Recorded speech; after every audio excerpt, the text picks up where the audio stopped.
আসসালামু আলাইকুম সবাইকে। আমরা ইতিপূর্বে বাইসেকশন মেথড দেখেছি, বাইসেকশন মেথডের ম্যাথও করেছি। আমরা আজকে দেখব রেগুলার ফলসি মেথড। সো প্রথমে আমরা ওয়ার্কিং রুলটা একটু দেখে নিব।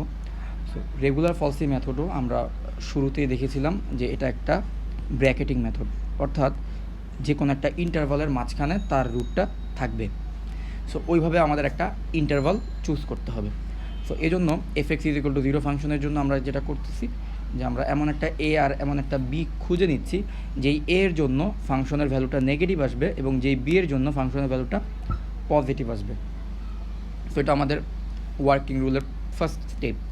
সো আমাদের রুটটা তখন যদি এরকম একটা সিনারিও ক্রিয়েট হয় তখন আমার রুটটা থাকবে এ আর বি এর মাঝখানে। তারপরে ফার্স্ট অ্যাপ্রক্সিমেট রুট আমরা বের করব C is equal to A into F of A B minus B into F of A, এই ফর্মুলা দিয়ে। এই ফর্মুলাটি কীভাবে এসেছে সেটা আমরা জিওমেট্রিক এক্সপ্লেনেশনে আলোচনা করব।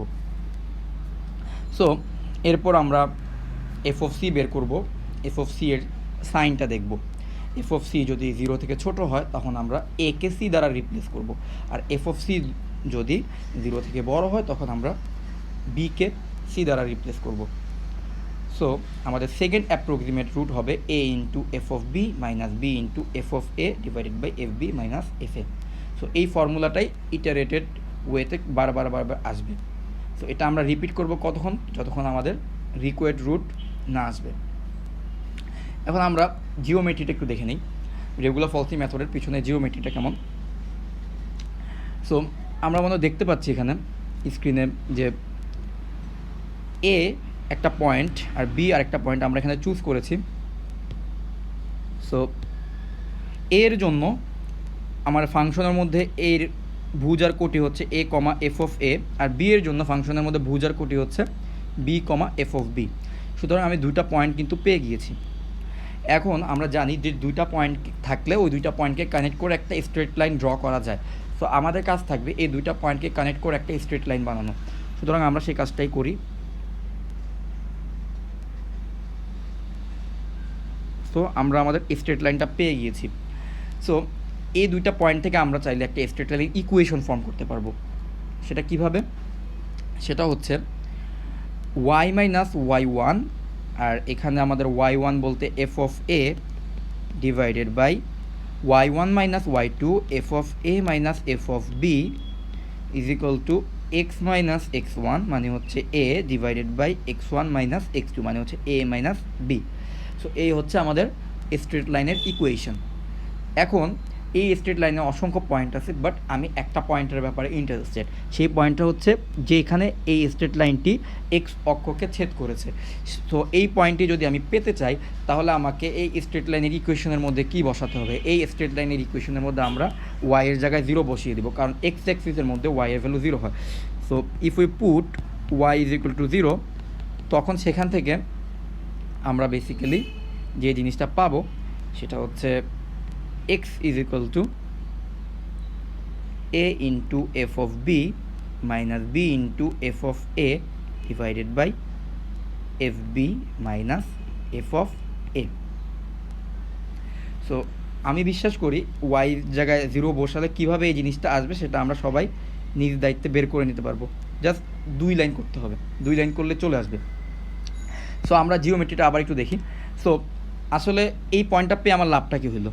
কারণ আমরা দেখতে পাচ্ছি যে এইখানে যে পয়েন্টটি আছে সেটি হচ্ছে আমার এক্স্যাক্ট রুট। সো আমি প্রতিবার আমার ইন্টারভাল থেকে একটা করে স্ট্রেট লাইন ড্র করব এবং সেই স্ট্রেট লাইনটা এক্স অ্যাক্সিসকে যেই পয়েন্টে কাট করবে সেই পয়েন্টটা আমি আমার নতুন ইন্টারভালের মধ্যে চুজ করব। তো কিভাবে করতেছি? সো এখন ধরে নিলাম এটাই হচ্ছে কি আমার সি পয়েন্ট, এটাই হচ্ছে আমার সি পয়েন্ট। সুতরাং সি বরাবর আমার এই ফাংশনের মধ্যে ভুজার কোটে কী কী? C comma F of c. আর ইতিপূর্বে আমরা দেখেছি যে এই সি বরাবর ফাংশনের ভ্যালুটা এখন আমাদের কী দেখতে পাচ্ছি যে ফাংশন ভ্যালুটা নিচের দিকে আছে এক্স এক্সে, তার মানে ফাংশন ভ্যালুটা হচ্ছে নেগেটিভ। তার মানে এ কে সি দ্বারা রিপ্লেস করতে হবে। সুতরাং সি ইজ ইকুয়াল টু হয়ে যাবে এ। সো ওই হিসেবে এটাও হয়ে যাবে আমার নতুন এ। সো এটা হয়ে যাবে নিউ এ আর new F of A. So আমি এখন নতুন এ আর নতুন এফ অফ এ বিন্দুটা পেয়ে গেলাম। সো এখন আমার কাজ থাকবে এই নতুন এ নতুন এফ অফ বি এর সাথে বি আর এফ অফ বিকে কানেক্ট করে আরেকটা দুইটা পয়েন্ট যেহেতু পেয়ে গিয়েছি, তাহলে আমি আরেকটা স্ট্রেট লাইন ড্র করতে পারবো। সো এই হচ্ছে কি আমার সেকেন্ড স্ট্রেট লাইন। সো এবার এই সেকেন্ড স্ট্রেট লাইনের মধ্যে অসংখ্য পয়েন্ট আছে, বাট আমি চাচ্ছি ঠিক এই পয়েন্টটা। সো আমরা দেখতে পাচ্ছি এই পয়েন্টটা পাওয়ার জন্য সেকেন্ড স্ট্রেট লাইনের মধ্যে আমার কী করতে হবে, আবার একইভাবে ওয়াই ইজ ইকুয়াল টু 0 বসাতে হবে। ওয়াই ইজ ইকুয়াল টু যদি 0 বসাই, তখন আমি এই স্ট্রেট লাইনের মধ্যে এক্সের ভ্যালুটা কিন্তু পেয়ে যাব, যেটা হচ্ছে আমার আরেকটা অ্যাপ্রক্সিমেট রুট হবে। সো এখন আমরা যদি খেয়াল করি, সো আমরা দেখব যে প্রথমে আমাদের অ্যাপ্রক্সিমেট রুট যেটা এসেছে সেটা ছিল সি, যেটা ঠিক এই জায়গায়। সো সেকেন্ড বার যখন আমরা আবার একটা স্ট্রেট লাইন সি আর এফ অফ বি এর সাথে যখন আমরা আরেকটা স্ট্রেট লাইন ড্র করলাম, তখন সেটা এক্স অ্যাক্সিসকে যে পয়েন্টে কাট করেছে সেটা হয়ে গেল আমার নিউ এ। আগের এটাকে রিপ্লেস করলো, সেটা সেকেন্ড অ্যাপ্রক্সিমেট রুট, সেটাও হয়ে গেল আমার new a f of A. So new a comma F of a হচ্ছে এইখানে থাকবে। আর আমরা যদি খেয়াল করি তাহলে আমরা দেখব যে যতবার আমি নতুন নতুন অ্যাপ্রক্সিমেট রুটগুলো পাচ্ছি, সেই অ্যাপ্রক্সিমেট রুট কিন্তু এই যে আমার এক্স্যাক্ট রুট তার আরও বেশি ক্লোজ আসতেছে। তার মানে এই প্রসেসটা যদি এভাবে আমি কন্টিনিউ করি, এভাবে বারবার নতুন নতুন পয়েন্ট পাবো, এবং সেই পয়েন্টের সাথে আমি একটা করে স্ট্রেট লাইন ড্র করি এবং সেই স্ট্রেট লাইনের মধ্যে ওয়াই ইজ ইকুয়াল টু 0 বসায় দিই, তখন কিন্তু আমি নতুন নতুন অ্যাপ্রক্সিমেট রুট পাবো, যেগুলো আমার আগের রুটের চেয়ে এক্স্যাক্ট রুটের আরও বেশি কাছে হবে। এভাবে নির্দিষ্ট কিছু স্টেপ পরে আমরা কিন্তু আমাদের রিকোয়ার্ড রুট পেয়ে যাব। সো এটাই ছিল আমাদের রেগুলার ফলসি মেথডের ওয়ার্কিং রুল এবং রেগুলার ফলসি মেথডের জিওমেট্রি। নেক্সট ভিডিওতে আমরা চেষ্টা করব রেগুলার ফলসি মেথডের একটা বা দুইটা প্রবলেম সলভ করা, যাতে আমাদের আন্ডারস্ট্যান্ডিংটা আরও ক্লিয়ার হবে। সো আজকের ভিডিও এই পর্যন্তই।